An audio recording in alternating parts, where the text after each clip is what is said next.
ನಾವೇನು ಬಿಜೆಪಿ ಅವರಿಗೆ ಅಟೆಂಡೆನ್ಸ್ ಹಾಕ್ಬೇಕಲ್ರಿ? ಜನರಿಗೆ ತಾನೇ ಅಟೆಂಡೆನ್ಸ್ ಹಾಕ್ಬೇಕು. ಅಟೆಂಡೆನ್ಸ್ ಹಾಕಿಲ್ಲ ಅಂದ್ರೆ ಜನರು ತೀರ್ಪು ತಗೋತಾರೆ, ಜನರು ನಮ್ಗೆ ಶಿಕ್ಷೆ ಕೊಡ್ತಾರೆ ಚುನಾವಣೆಯಲ್ಲಿ. ಇವ್ರ ಹತ್ರ ಹೇಳ್ಬಿಟ್ಟು ಹೋಗ್ಬೇಕಾ? ಇವ್ರ ಹತ್ರ ನಾವು ಕೊಡ್ಬೇಕಾ? ನಮ್ಮ ಏನು ದಿನಚರಿ ಇವ್ರ ಹತ್ರ ಕೊಡ್ಬೇಕಾ? ನಾವು ಯಾವ ಊಟಿಗೆ ಹೋಗ್ತಾ ಇದ್ದೀವಿ, ಎಲ್ಲಿ ಹೋಗ್ತಾ ಇದ್ದೀವಿ? We are not responsible for BJP. Opposition ಇದ್ದಾರೆ, ಕೇಳಲಿ, ಟೀಕೆ ಮಾಡಲಿ, ಅವ್ರದ್ದೇನಾದ್ರೂ ಸಲಹೆಗಳಿದೆ ಸ್ವೀಕಾರ ಮಾಡೋಣ. ಸುಮ್ಮನೆ ಟೀಕೆ ಮಾಡೋಕ್ಕಲ್ಲ. ಈಗ ಇವರು ಹಿಂದೆ ಪ್ರವಾಹ ಬಂದಾಗ ಇವರೆಲ್ಲ ಎಲ್ಲಿದ್ರಿ? ಕಲಬುರಗಿಗೆ ಒಂದು ಮಂತ್ರಿ ಕೂಡ ಯೋಗ್ಯತೆ ಇರಲಿಲ್ಲ ಬಿಜೆಪಿಗೆ. ಒಂದು ಮಂತ್ರಿ ಕೊಟ್ಟಿದ್ದಾರ ಹಿಂದಿನ ಸರ್ಕಾರದಲ್ಲಿ? ಏನು ಮಾತಾಡ್ತಾ ಇದ್ದಾರೆ? ಕಲ್ಯಾಣ ಕರ್ನಾಟಕದಲ್ಲಿ ಎಷ್ಟು ಚೆನ್ನಾಗಿ ನೋಡ್ಕೊಂಡಿದ್ದಾರೆ ಅಂತ ಹೋದ ಬಾರಿ ಬಿಜೆಪಿ ಸರ್ಕಾರ ಇದ್ದಾಗ ಅದಕ್ಕೆ ಜನರಲ್ಲ ಇಷ್ಟು ಭಾರಿ ಬಹುಮತದಿಂದ ನಮ್ಗೆ ಗೆಲ್ಸಿದ್ರು.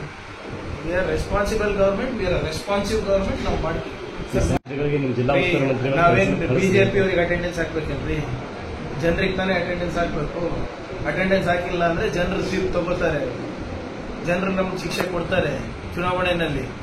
ಇವ್ರ ಹತ್ರ ಹೇಳ್ಬಿಟ್ಟು ಹೋಗ್ಬೇಕಾ? ಇವ್ರ ಹತ್ರ ನಾವು ಕೊಡ್ಬೇಕಾ? ನಮ್ಮ ಏನು ದಿನಚರಿ ಇವ್ರ ಹತ್ರ ಕೊಡ್ಬೇಕಾ?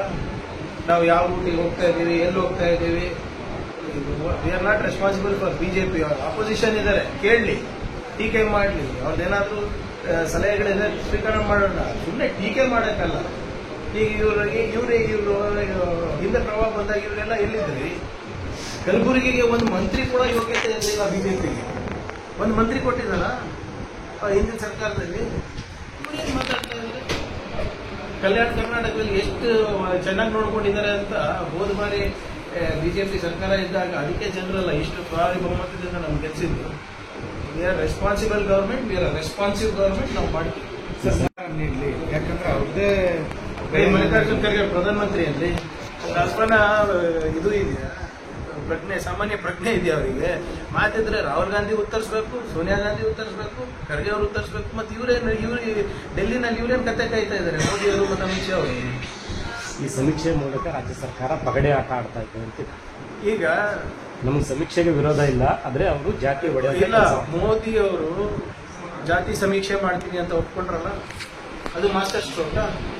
ನಾವು ಜಾತಿ ಸಮೀಕ್ಷೆ ಅಲ್ಲ, ಯಾವ್ಯಾವ ಜಾತಿಗಳು ಶೈಕ್ಷಣಿಕವಾಗಿ, ಆರ್ಥಿಕವಾಗಿ ಮತ್ತು ಸಾಮಾಜಿಕವಾಗಿ ಹಿಂದುಳಿದಿದೆ ಅಂತ ತಿಳ್ಕೊಳ್ಳೋದು ತಪ್ಪ. ಆಮೇಲೆ ಇದು ದತ್ತಾಂಶ ಪಡೆದೇ ಇಲ್ಲ. ನಾವು ನಿಯಮಗಳು ಮಾಡಬೇಕು, ನೀತಿಗಳು ಮಾಡಬೇಕು. ನಾವು ನೀತಿಗಳು ಮಾಡಿದಾಗ ನೀವು ಕೇಳ್ತೀರ, ಇದೆಲ್ಲಿಂದ ಬಂದು ಈ ನೀತಿ ಯಾಕೆ, ಆ ನೀತಿ ಯಾಕೆ, ಈ ಯೋಜನೆ ಬರೀ ಈ ಸಮಾಜದವರಿಗೆ ಯಾಕೆ ಅಂತ ಕೇಳ್ತೀರಲ್ರಿ. ಸ್ವಲ್ಪ ಕಾಮನ್ ಸೆನ್ಸ್ ಇದೆಯಾ ಇವರಿಗೆ, ಬಿಜೆಪಿನವರಿಗೆ? ಇವ್ರ ಯೋಗ್ಯತೆಗೆ ಸೆನ್ಸಸ್ ಮಾಡೋಕ್ಕಾಗಿಲ್ಲ 10 ವರ್ಷದಲ್ಲಿ. ಇವ್ರು ಸೆನ್ಸಸ್ ಮಾಡಿದ್ರೆ ನಮ್ಗೇನು ಅಗತ್ಯ ಆಯ್ತು ಇದು ಮಾಡೋದು? ಬಿಕಾಸ್ ಇವರು ಸೆನ್ಸಸ್ ಮಾಡಿದ್ರೆ, ನ್ಯಾಷನಲ್ ಸೆನ್ಸಸ್ ಏನಾದರೂ ಮಾಡಿದ್ರೆ ಮೋದಿಯವರ ಬಂಡವಾಳ ಬಯಲಾಗುತ್ತೆ. ಇವರೇನು ವಿಶ್ವಗುರು ಅಂದ್ಕೊಂಡು ಹೇಳ್ಕೊಂಡು ಓಡಾಡ್ತಾರೆ, ಅದೆಲ್ಲನೂ ಕೂಡ ಕುಸಿದೋಗುತ್ತೆ. ಮೋದಿಯವರ ಏನು ಮಾಸ್ಟರ್ ಸ್ಟ್ರೋಕ್ ಹೊಡೆದು ನಿಜಾಂಶ ಗೊತ್ತಾಗುತ್ತೆ ಅಂತ ಯಾಕೆ ಮಾಡಿಲ್ಲ? ಈ ಸೆನ್ಸಸ್ ಯಾಕೆ ಮಾಡಿಲ್ಲ ಹೇಳಿ ನನಗೆ? ನ್ಯಾಷನಲ್ ಸೆನ್ಸಸ್ ಇಷ್ಟೊತ್ತಿಗೆ ಆಗಬೇಕಾಗಿತ್ತು. ನ್ಯಾಷನಲ್ ಸೆನ್ಸಸ್ ಆಗಿದ್ದಿದ್ರೆ ಇದಕ್ಕೆ ಯಾಕೆ ಕೈ ಹಾಕ್ತಾ ಇದ್ವಿ ನಾವು? ಸರ್ವೆ ಮಾಡಬಾರ್ದ? ಅದು ಬಿಜೆಪಿಯವರಿಗೆ ಕಾಮನ್ ಸೆನ್ಸ್ ಇಲ್ಲ. The backward class commission of Karnataka can do surveys. They are entitled, they are empowered constitutionally and legally to do surveys. ಅದು ಮಾಡ್ತಾ ಇದೀವಿ. ಇವ್ರಿಗೇನು ಕಡಿತಾ ಇದೆ? ಆಮೇಲೆ ಒಂದು ನಿಮಿಷ ಸರ್, ಈಗ ಜೋಶಿ ಅವರು ಮತ್ತೆ ಇನ್ನೊಬ್ಬ ಬೆಂಗಳೂರು ಸಂಸದರೊಬ್ಬರು ತೇಜಸ್ವಿ ಸೂರ್ಯ ಹೇಳ್ತಾ ಇದ್ದಾರೆ, ಇದು ದತ್ತಾಂಶ ಮಾರಾಟ ಮತ್ತೆ ನಾನು ಮಾಡಲ್ಲ. ಇದು ಜವಾಬ್ದಾರಿ ಸ್ಥಾನಮಾನದಲ್ಲಿ ಇರುವಂತ ಮಾತೇನ್ರಿ. ಆದ್ರೆ ನಾಳೆ ಕಾಸ್ಟ್ ಸೆನ್ಸಸ್ ಇವ್ರು ಮಾಡ್ತಾರಲ್ಲ ಮೋದಿ ಅವರು, ಅದನ್ನು ಮಾರಾಟಕ್ಕೆ ಇಡ್ತಾರ? ಈ ದತ್ತಾಂಶಗಳೆಲ್ಲ ನೀವೇನು ಸೆನ್ಸಸ್ ಇಂದ ಮಾಡ್ತೀವಿ, ಎಷ್ಟಿಗೆ ಮಾಡ್ತಾ ಇದ್ದೀರಾ, ಯಾರಿಗೆ ಮಾಡ್ತಾ ಇದ್ದೀರಾ ಅದನ್ನು ಹೇಳಿ. ಮತ್ತೆ ಇವ್ರಿಗೆ ಗೊತ್ತಿದ್ಯಾ? ಡೇಟಾ ಪ್ರೈವಸಿ ಆಕ್ಟ್ ನ ಹೇಗೆ ಬಾಂಬೆ ಹೈಕೋರ್ಟ್ ಅಲ್ಲಿ ಸ್ಟೇ ಸಿಕ್ಕಿದ್ದು ಮತ್ತೋಗ್ಬಿಟ್ಟಿದ್ದಾರೆ. 180 ಕೋಟಿ ರೂಪಾಯಿ ಖರ್ಚು ಮಾಡಿ ಕಾಮರಾಜ್ ರಿಪೋರ್ಟ್ ಮಾಡಿ ಯಾಕೆ ಇಂಪ್ಲಿಮೆಂಟ್ ಮಾಡಿಲ್ಲ? ಲೀಕ್ಔಟ್ ಮಾಡಿದೆ ಸರ್ಕಾರ. ನೋಡಿ, ಕಾಂತರಾಜ್ ವರದಿ ಆದ್ಮೇಲೆ ನಮ್ಮ ಸರ್ಕಾರ ಇತ್ತು. ಕಂಟಿನ್ಯೂಯೇಷನ್ ಇದ್ರೆ ನಾವು ಮಾಡ್ತಾ ಇದ್ವಿ. ಅಲ್ಲಿ ಸಾಕಷ್ಟು ದತ್ತಾಂಶಗಳು ಸಿಕ್ಕಿತ್ತು, ಅದನ್ನ ನಾವು ಮುಂದುವರಿಸ್ತಾ ಇದ್ವಿ. ಇವ್ರು ಯಾಕೆ ಇವ್ರಿಗೆ ಕಾಳಜಿ ಇದ್ದಿದ್ರೆ ಹಿಂದುಳಿದ ವರ್ಗದವ್ರ ಬಗ್ಗೆ ಇವ್ರು ತಗೊಂಡು ಮಾಡ್ಬೋದಾಗಿತ್ತಲ್ಲ. ಆಯ್ತು, ನೀವು ರಿಪೋರ್ಟ್ ಎಲ್ಲರೂ ರಿಪೋರ್ಟ್ನಲ್ಲಿರುವಂಥ ಎಲ್ಲ ಅಂಶಗಳು ಬೇಡ ಅಂದ್ರೆ ದತ್ತಾಂಶ ತಗೋಬೋದಾಗಿತ್ತಲ್ಲ, ಯಾಕೆ ತಗೊಂಡಿಲ್ಲ? ಆಮೇಲೆ ಇವರು ಎಲ್ಲರೂ ಯಾರು ಇದು ಬೇಡ ಅಂತ ಇದ್ದಾರೆ, ಯಾವ ವರ್ಗದವರು?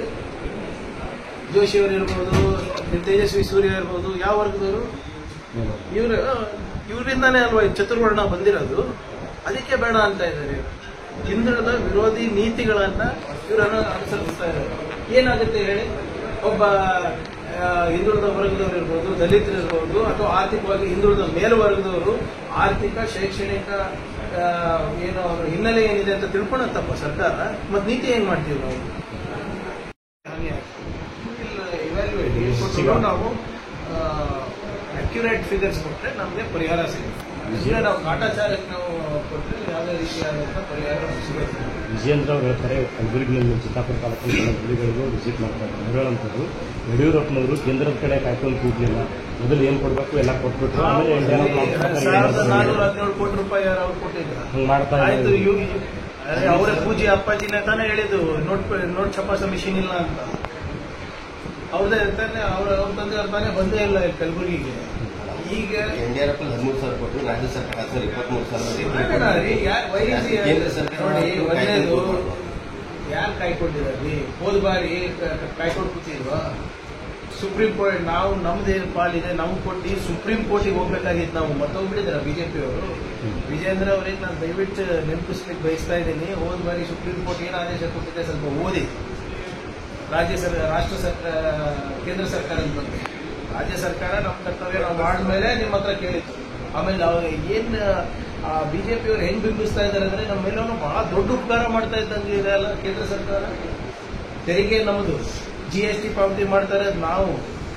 ಈಗ ನಿಮ್ಮ IT ಏನು ಎಕ್ಸ್ಪೋರ್ಟ್ಸ್ ನಲ್ಲಿ 4.5 ಲಕ್ಷ ಕೊಡ್ತಾ ಇರೋದು ನಾವು. ಏನ್ ದೊಡ್ಡ ಉಪಕಾರ ಮಾಡ್ತಾ ಇದ್ದೀರಾ ನೀವು? ನಮ್ಮ ಬೆವರಿಗೆ ತಕ್ಕ ಬೆಲೆ ಕೊಡಿ ಅಂತ ಇದೀವಿ ಅಷ್ಟೇ. ಏನ್ ಕಷ್ಟಪಟ್ಟು ಕನ್ನಡಿಗರು ಬೆವರು ಸುಸ್ತಾ ಇದಾರಲ್ಲ, ಅದಕ್ಕೆ ಕೂಲಿ ಕೇಳ್ತಾ ಇರೋದು ಸ್ವಾಮಿ, ಪುಕ್ಸಟೆ ಏನು ಕೇಳ್ತಾ ಇಲ್ಲ. ಆಮೇಲೆ ನಮ್ಮ ಕರ್ತವ್ಯವನ್ನ ನಿರ್ವಹಿಸ್ಬಿಟ್ಟು ನಮ್ಮ ಜವಾಬ್ದಾರಿಯನ್ನ ಮುಗಿಸಿ ನಮ್ಮ ಕೈಲಿ ಎಷ್ಟು ಹಣ ಆಗ್ತದೆ ಅದು ಕೊಟ್ಬಿಟ್ಟು ಕೇಳ್ತಾ ಇರೋದು. ನೀವೇನ್ ಮಾಡ್ತಾ ಇದ್ದೀರಾ?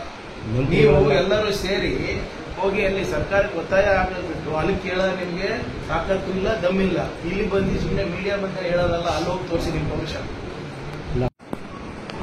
ಇವರು ಇದೇ ತೇಜಸ್ವಿ ಸೂರ್ಯ ಇವಾಗ ಹಿಂದುತ್ವ ಅಂತ ಓಡಾಡ್ತಾ ಇದಾರಲ್ಲ, ಯಾವ ಕಾಲೇಜಲ್ಲಿ ಓದಿದ್ದು, ಯಾವ ಸ್ಕೂಲಲ್ಲಿ ಓದಿದ್ದು? ಕಾನ್ವೆಂಟ್ನಲ್ಲಿ. ಹೌದಾ? ಇವ್ರು ಯಾವುದೋ RSS ಶಾಖೆನಲ್ಲಿ ಓದಿಲ್ಲ. ಇವ್ರು ಕಾನ್ವೆಂಟ್ನಲ್ಲಿ ಓದ್ಬೇಕಂತೆ, ಇವ್ರಿಗೆ ಇಂಗ್ಲಿಷ್ ಗೊತ್ತಾಗ್ಬೇಕಂತೆ, ಇವ್ರು ಒಳ್ಳೊಳ್ಳೆ ಸ್ಕೂಲ್ಗಳಿಗೆ ಕಳಿಸ್ಬೇಕು, ಅಬ್ರಾಡ್ ಹೋಗ್ಬೇಕಂತೆ. ಆದರೆ ಹಿಂದುಳಿದ ವರ್ಗದವರು, ದಲಿತರು ಅವ್ರಿಗೇನು ಆಗ್ಬಾರ್ದಂತೆ. ಚೆಕ್ ಮಾಡ್ಕೊಳ್ಳಿ, ಇವ್ರ ಮಕ್ಕಳು ಮೊಮ್ಮಕ್ಕಳೆಲ್ಲ ಯಾವ್ಯಾವ ಸ್ಕೂಲ್ ಯಾವ್ಯಾವ ಕಾಲೇಜಲ್ಲಿ ಓದ್ತಾ ಇದಾರಂತ.